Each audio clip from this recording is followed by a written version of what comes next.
नमस्कार दोस्तों, ज्ञान गंगा चैनल पर आप सभी का स्वागत है।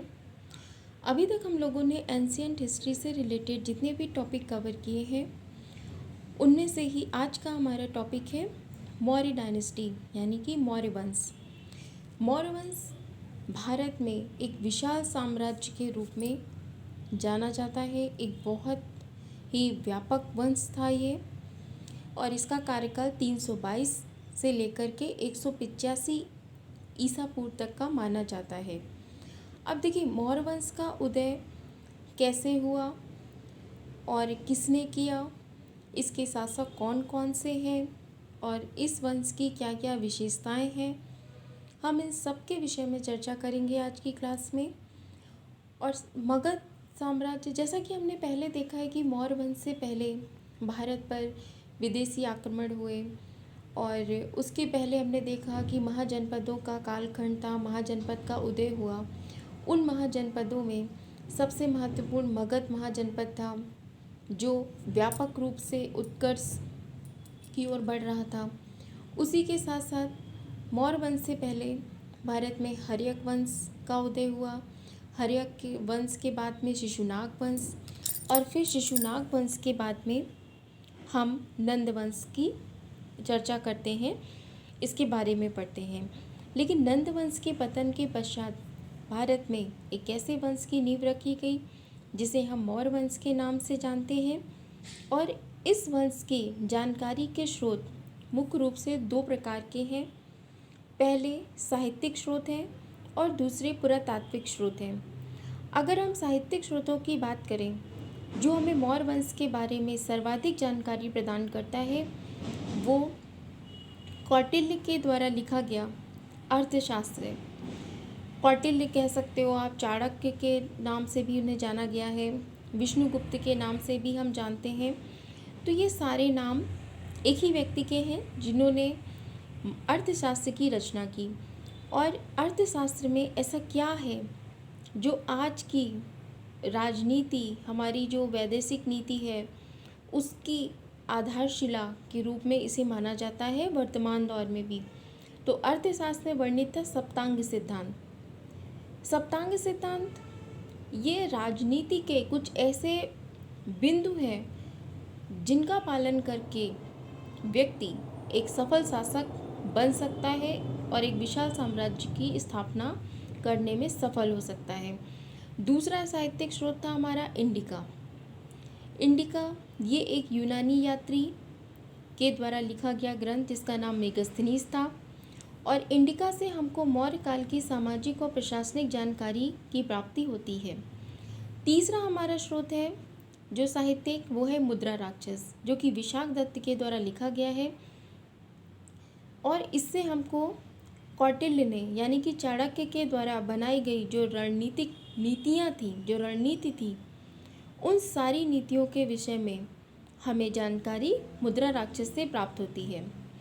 इसके बाद में हम देखेंगे कि हमारे पुरातात्विक स्रोत कौन कौन से हैं। पुरातात्विक स्रोतों में सबसे पहला हम देखते हैं अशोक के अभिलेख। अशोक के अभिलेख के संदर्भ में हमें धम्मम की नीति के विषय में पूर्ण जानकारी प्राप्त होती है। उस कालखंड की जो नीतियाँ थी उसका जो अंकन है वो अशोक के अभिलेखों में किया गया है। इसके बाद भवन, स्तूप और गुफा, ये सारी चीज़ें हमें मौर्य वंश के बारे में संपूर्ण जानकारी प्रदान करती हैं। उसके बाद मृदभांड जो मौर्य वंश के कालखंड के हैं, इन मृदभांडों के आधार पर भी काफ़ी चीज़ों का ज्ञान हमें प्राप्त होता है। और चौथा जो हमारा पुरातात्विक स्रोत है वो है जूनागढ़ अभिलेख। फिर ये तो बात हो गई स्रोतों की। इसके बाद ये प्रश्न आना चाहिए कि मौर्य वंश की स्थापना आखिर हुई कैसे। हमने देखा कि हर्यक वंश, शिशुनाग वंश, नंद वंश, नंद वंश के बाद आता है मौर्य वंश।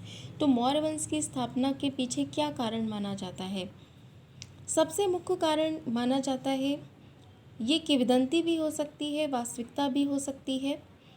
ऐसा माना जाता है कि चाणक्य, जो कि घनानंद के दरबार में इनका अपमान किया गया था और ये अपमानित होकर के घनानंद ने जब इनको इनके दरबार से, अपने राजमहल से इनको निकाला था, उस समय चाणक्य ने कसम खाई थी कि ये इससे भी बड़ा साम्राज्य स्थापित करेंगे और नंद वंश का अंत चाणक्य के द्वारा ही किया जाएगा।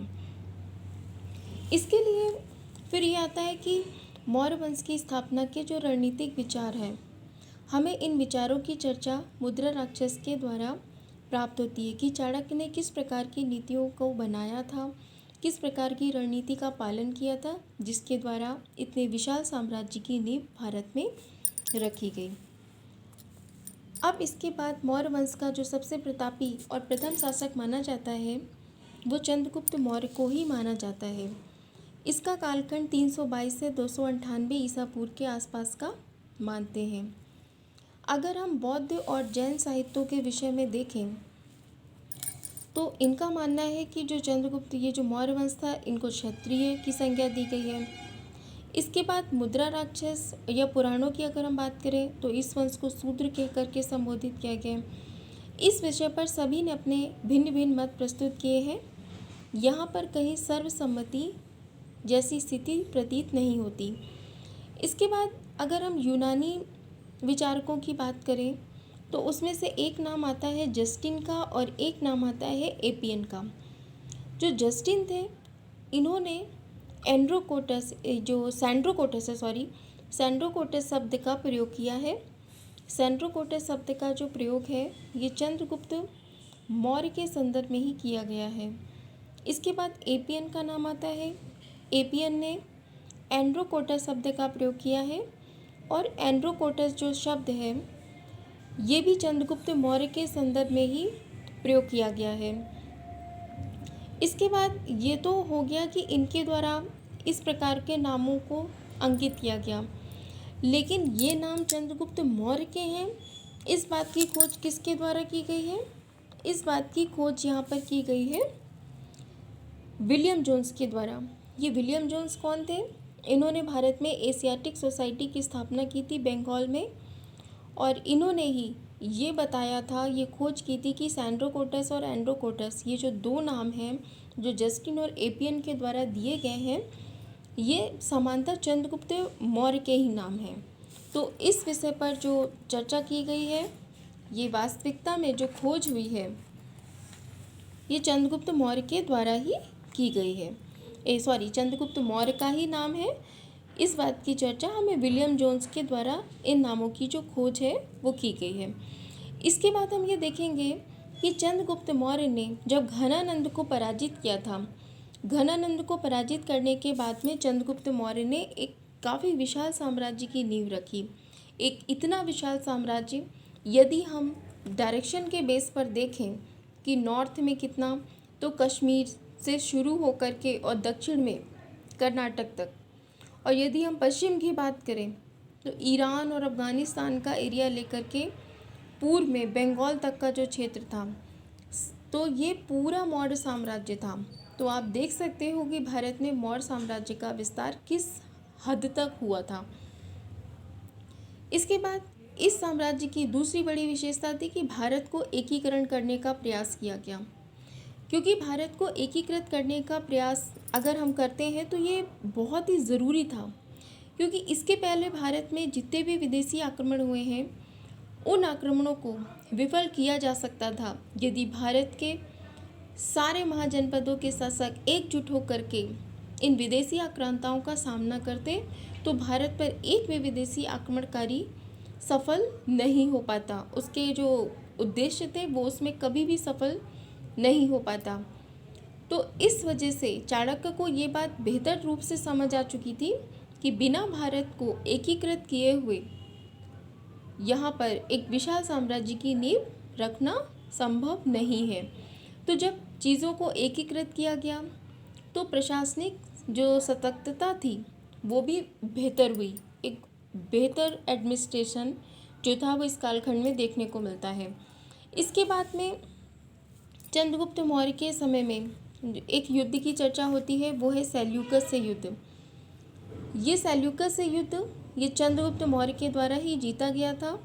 सेल्यूकस या निकेटर ये हार गया था, और इसके ही साथ में इस बात की चर्चा मेगास्थनीज जो है जो इसी का दरबारी था, यानी कि सेल्यूकस के साथ ही आया था, उसने इस विषय पर चर्चा की है और उसने ये बताया है अपनी पुस्तक इंडिका में कि एक संधि हुई थी। उस संधि के द्वारा 500 हाथी सेल्यूकस के द्वारा चंद्रगुप्त मौर्य को दिए गए थे। इसके साथ ही साथ काबुल, कांधार, हेरात इत्यादि के जो क्षेत्र हैं ये भी मौर्य को प्रदान किए गए थे। सिर्फ यहाँ पर संधि का अंत नहीं हुआ, इस युद्ध के पश्चात वैवाहिक नीति का भी आरंभ हुआ और सेल्यूकस की पुत्री थी हेलेना के साथ चंद्रगुप्त मौर्य का विवाह संपन्न हुआ। इस युद्ध के विषय में कुछ बातें बोली जाती हैं, लेकिन ये कथन थोड़े से अतिशयोक्ति प्रतीत होते हैं, लेकिन चूँकि कहे गए हैं इसलिए इनका वर्णन आवश्यक है। इसमें प्लूटॉक के अकॉर्डिंग अगर हम बात करें, प्लूटॉक ने क्या बोला है? प्लूटॉक ने बोला है कि चंद्रगुप्त मौर्य के पास में तकरीबन 6 लाख सेना थी और भारत में इसी सेना के मदद से उन्होंने अपना जो साम्राज्य है वो बढ़ाया। इसके बाद चंद्रगुप्त और घनानंद की मुलाकात का भी वर्णन जो है वो यहाँ पर किया गया है। फिर इसके बाद चंद्रगुप्त मौर्य की अगर हम बात करेंगे तो जस्टिन का नाम आता है, जिन्होंने 298 ईसा पूर्व के आसपास वो ये बताते हैं कि चंद्रगुप्त मौर्य ने अपने अंतिम दौर में जैन धर्म को स्वीकार किया था। वो श्रवण बेलगोला गए, ये कर्नाटक में स्थान है, और इनके किसके साथ गए थे? ये भद्रबाहु के साथ गए थे। ठीक है, तो ये भद्रबाहु के साथ गए थे और भद्रबाहु कौन थे? ये दिगंबर संप्रदाय से संबंधित थे और यहीं पर यानी कि श्रवण बेलगोला में ही उन्होंने संलेखना प्राप्त की। और संलेखना का मतलब होता है देह त्याग। ठीक है, उन्होंने अपनी देह का त्याग कर दिया। इस प्रकार की सूचना की प्राप्ति हमको होती है। फिर इसके बाद में हम देखेंगे कि फिर चंद्रगुप्त मौर्य के बाद में जब इन्होंने देह त्याग किया तो इनका जो पुत्र था बिंदुसार, ये गद्दी पर बैठता है। इसका कार्यकाल 298 बीसी से 273 बीसी तक का माना जाता है। फिर इसमें आता है कि बिंदुसार को और किस नाम से जाना जाता है? इसको अमित्रघात बोलते हैं। अमित्रघात मतलब शत्रु विनाशक, शत्रुओं का विनाश करने वाला। जिस समय बिंदुसार गद्दी पर बैठा उस समय तक्षशिला में विद्रोह हो रहा था। तक्षशिला में जब विद्रोह हुआ तो वहाँ के विद्रोह को शांत करने के लिए इसने क्या किया कि इसके पुत्र, एक था सुसीम और दूसरा था अशोक, इन दोनों को इसने तक्षशिला में विद्रोह को शांत करने के लिए भेजा था, जिसमें कि सुसीम जो था वो असफल रहा, परंतु अशोक को इस कार्य में पूरी तरीके से जो सफलता है वो प्राप्त हुई। फिर इसमें आता है कि बिंदुसार के समय में कुछ विदेशी संबंध हैं जो कि बेहद आवश्यक है और इस पर काफ़ी क्वेश्चन पूछे जाते हैं। तो विदेशी राजाओं से जो इसके संबंध रहे हैं, सबसे पहले उसमें नाम आता है सीरिया का। जब हम सीरिया की बात करते हैं तो सीरिया के राजा कौन थे? एंटियोकस ये सीरिया के राजा थे। ये बिंदुसार के समय की बात है। तो यहाँ पर जो बिंदुसार था उसने इनसे 3 वस्तुओं की मांग की थी। ये 3 वस्तुएं, ये बहुविकल्पी क्वेश्चन यानी कि ऑब्जेक्टिव क्वेश्चन में ये पूछा जाता है कि बिंदुसार के द्वारा सीरिया के राजा एंटियोकस से किन 3 वस्तुओं की मांग की गई थी? वो 3 वस्तुएं थी अंगूरी शराब, दार्शनिक और सूखे अंजीर। ये 3 जो वस्तुएं थी इनकी मांग की गई थी, जिसमें से सीरिया के राजा एंटियोकस ने इसकी 2 वस्तुएं तो भेज दी थी, यानी कि अंगूरी शराब भेज दी थी और सूखे अंजीर भेज दिए थे, परंतु दार्शनिक नहीं भेजा था। इसके बाद बिंदुसार के समय में एक जो दूसरे राजा थे मिस्र के, उनका नाम था फिलाडेल्फस। जब फिलाडेल्फस ने क्या किया कि डायोनिसिस नाम का एक राजदूत था, इसको भेजा था बिंदुसार के राज दरबार में। तो इस पर भी क्वेश्चन पूछा जाता है कि डायोनिसिस कौन था? तो ये मिस्र के राजा फिलाडेल्फस के द्वारा भारत में बिंदुसार के दरबार में भेजा गया एक राजदूत था। अब ये तो बात हो गई बिंदुसार की। बिंदुसार के बाद में जो इसका पुत्र था, जिसे तक्षशिला में विद्रोह का दमन करने के लिए भेजा गया था, अशोक। अशोक एक बहुत ही चक्रवर्ती राजा मौर्य वंश का माना जाता है। और अशोक के राजा बनने से पहले कुछ कथाएं प्रचलित हैं, कुछ किंवदंतियाँ भी हो सकती हैं, लेकिन हमें अशोक के सत्ता में बैठने के समय में हमें जो हमारी बौद्ध सोर्सेज हैं उनसे कुछ चीज़ें हमें मिलती हैं। तो ऐसा माना जाता है, ऐसा कहा गया है इन साहित्यों में बौद्ध कि 4 वर्षों का तो गैप हुआ था बीच में, जब बिंदुसार और अशोक के जब गद्दी पर बैठा, यानी बिंदुसार से लेकर के और अशोक, बिंदुसार जब सत्ता से हटा है और अशोक जब बैठा है, उसके बीच में 4 वर्ष का गैप था। उसमें बिंदुसार के सभी पुत्रों में, और इन 4 वर्षों में क्या हुआ है, देखो बिंदुसार के कई पुत्र थे और इन सभी पुत्रों में आपस में बहुत संघर्ष हुआ। और ये जितने भी संघर्ष हुए, इन सारे 4 वर्ष इन संघर्षों में निकल गए। और ऐसा कहा गया कि अशोक ही विजय हुआ और अशोक ने अपने 99 भाई थे उनको सबको मार डाला और मारने के बाद में वो गद्दी पर बैठा। तो ये 4 वर्ष कहाँ चले गए, इस संघर्ष में बीत गए। फिर इसके बाद आता है कि राजा बनने से पूर्व अशोक कहाँ का राज्यपाल था, ये क्वेश्चन पूछा जाता है। तो राजा बनने से पहले अशोक अवंती का राज्यपाल था। अशोक का नाम जो मस्की है और गुर्जरा है, ये दो ऐसे इसके कहना चाहिए कि शिलालेख हैं, स्तूप आपका मस्की और गुर्जरा में। यहाँ पर अशोक का नाम हमें मिलता है देवानप्रिय, यानी कि वैसे तो हर जगह अशोक की उपाधि से संबोधित किया गया, अशोक को देवानप्रिय शब्द मिलता है, लेकिन मस्की और गुर्जरा में हमें अशोक का नाम अंकित मिलता है, इसलिए ये दोनों इम्पॉर्टेंट हो जाते हैं। और ये तो दतिया में है, मध्य प्रदेश। फिर आता है अशोक शासन के 8 वर्ष पूरा करके, कितने वर्ष पूरे करके, 8 वर्ष पूरे करके जब वो 9वें वर्ष में प्रवेश करता है अशोक, उस समय पर वो कलिंग पर आक्रमण करता है।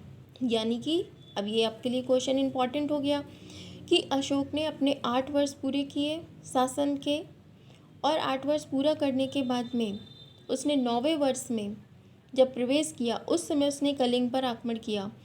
और कलिंग पर आक्रमण करने का उसका मेन उद्देश्य था अपने साम्राज्य को बढ़ाना, यानी कि अपने साम्राज्य का विस्तार करना। फिर इस युद्ध के पश्चात अशोक का, इस युद्ध के बारे में कहा जाता है कि बहुत लाखों लोग मारे गए थे और उन सभी मृतक शवों को देख करके अशोक का हृदय परिवर्तन हो गया था। और यहीं से अशोक ने धम्मम की जो नीति है वो अपना ली थी। और इस बात का वर्णन हमको अशोक के 13वें शिलालेख में मिलता है, उसमें पूरा धम्मम नीति का जो वर्णन है वो किया गया है। फिर इसके बाद में हम देखेंगे उपगुप्त। उपगुप्त से बौद्ध धर्म की जो दीक्षा है वो ली गई है, यानी 13वें शिलालेख में धम्मम का जो वर्णन है वो है। और उसके पश्चात उपगुप्त से, ये भी क्वेश्चन इम्पॉर्टेंट है कि अशोक ने बौद्ध धर्म की दीक्षा जो है वो किससे ली थी, तो बौद्ध धर्म की दीक्षा ली थी उपगुप्त से। तो इन्होंने उपगुप्त से बौद्ध धर्म की जो दीक्षा है वो ली थी। और इस धर्म के प्रचार के लिए अशोक ने बहुत से जो कार्य हैं वो किए थे। अब वो कार्य कौन कौन से हैं जो अशोक के द्वारा किए गए थे। सबसे पहले तो अशोक ने धर्म महामात्रों की नियुक्ति की थी, ये बौद्ध धर्म के प्रचार प्रसार में काफ़ी महत्वपूर्ण भूमिका निभा रहे थे। दूसरा है कि शिलालेखों का इसने निर्माण करवाया, और सिर्फ निर्माण ही नहीं करवाया है, निर्माण कराने के साथ साथ इसने बौद्ध धर्म के जो उपदेश हैं उनको सबको उत्कीर्ण करवाया है। और अच्छे विचारों का, यानी कि जैसा कि अभी मैंने बताया कि अच्छे विचार जो बौद्ध धर्म के जो उपदेश दिए गए हैं बुद्ध के द्वारा, उन समस्त विचारों का उन पर उत्कीर्णन करवाया है। और जहाँ तक संभव हो सकता था वो मांसाहार पर प्रतिबंध लगाने का उसने प्रयास यहाँ पर काफ़ी हद तक किया है। इसके बाद ये कहा जाता है कि मौर्य वंश का जो अंतिम शासक था वो बृहदत्त था। बृहदत्त को मौर्य वंश का अंतिम शासक माना जाता है। तकरीबन 185 ईसा पूर्व के आसपास। बृहदत्त की हत्या किसने की थी? बृहदत्त की हत्या उसके ही सेनापति पुष्यमित्र के द्वारा की गई थी। यानी कि पुष्यमित्र शुंग ने बृहदत्त की हत्या कर दी थी और उसको सिंहासन से हटा करके फिर शुंग वंश की स्थापना भारत में की गई थी पुष्यमित्र शुंग के द्वारा, चंद्रगुप्त मौर्य के अंतिम शासक बृहदत्त की हत्या करने के पश्चात। आज हमने मौर्य वंश के जो जो शासक हुए हैं, जैसे चंद्रगुप्त मौर्य, बिंदुसार, अशोक, बृहदत्त और इनसे जुड़ी हुई जो महत्वपूर्ण जानकारी थी हमने उसको इसमें शेयर किया है।